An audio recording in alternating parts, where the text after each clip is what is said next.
థియేటర్‌లో గెలిచి ఇంటికొస్తే ఇంకా ఇంకా ఆనందం వస్తుంది కదా! అలా జరుగుతుందనమాట ఈసారి.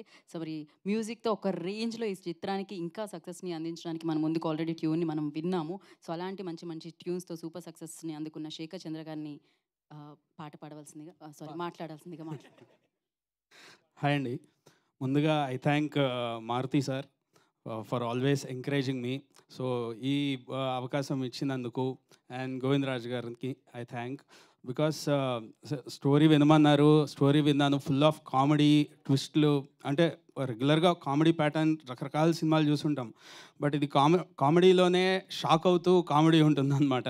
So I really enjoyed. ఇలా ఏదో కొత్తగా చేయబోతున్నాము, how is it going to be అని. అండ్ సాంగ్ సిచ్యువేషన్స్ శివగారు చెప్పినప్పుడు they were really good song situations. But critical ఉన్నాయి కొన్ని. అంటే రెగ్యులర్గా వెళ్ళే సాంగ్ సిచ్యువేషన్స్ కంటే కూడా చాలా కంటెంట్ చెప్పేది, లాట్స్ ఆఫ్ ఫన్ క్రియేట్ చేయాలి అవన్నీ. సో మేము చాలా తలబద్దలు కొట్టుకొని ఏదైనా కొత్తగా చేయాలి, క్యాచీగా చేయాలి, ఏమి హుక్ రావాలి, ఎట్లాంటి లిరిక్స్ రావాలి అని మేము బాగా డిస్కస్ చేసేటప్పుడు వన్ ఫైన్ డే మారుతి గారు పిలిచి, సో అన్ని సాంగ్స్కి ప్రతి సాంగ్స్కి అనమాట ఒక కొత్తగా హ్యూమర్ యాడ్ చేసి, కొత్త కాన్సెప్ట్స్, కొత్త అప్రోచెస్, సో అట్లా చాలా హెల్ప్ చేసి ప్రతి దాంట్లో కూడా ఒక క్లారిటీ తీసుకొచ్చి, సో ప్రతి సాంగ్ ఇప్పుడు మీరు ఇందాక చూసారు ఆడోళ్ళకి ఆమట దూరం, సో అది ఎట్లాగైనా వెళ్ళొచ్చు అలాంటి సాంగ్ సిచ్యువేషన్. బట్ దాంట్లో మంచి ఫన్ తీసుకొచ్చేలాగా, ఆ లిరిక్స్ అన్నీ హుకీ అయ్యేలాగా. సో ఈవెన్ శివగారు, it's really nice working with him.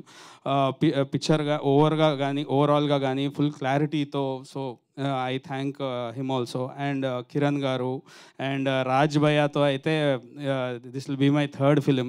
So ఇంతకుముందు సినిమా చూపిస్తాం మామ అండ్ అందగాడు, సో తర్వాత ఈ ఫిలిం. సో హోప్ ఇది ఖచ్చితంగా మూవీ అందరికీ నచ్చుతుంది, హిట్ చేస్తారు అనుకుంటున్నాను. So I thank you all so much. Thank you అండి. Thank you so much. మీరు ఆ పద్యం ఏమన్నా చెప్తారేమో అని అనుకున్నాను నేను.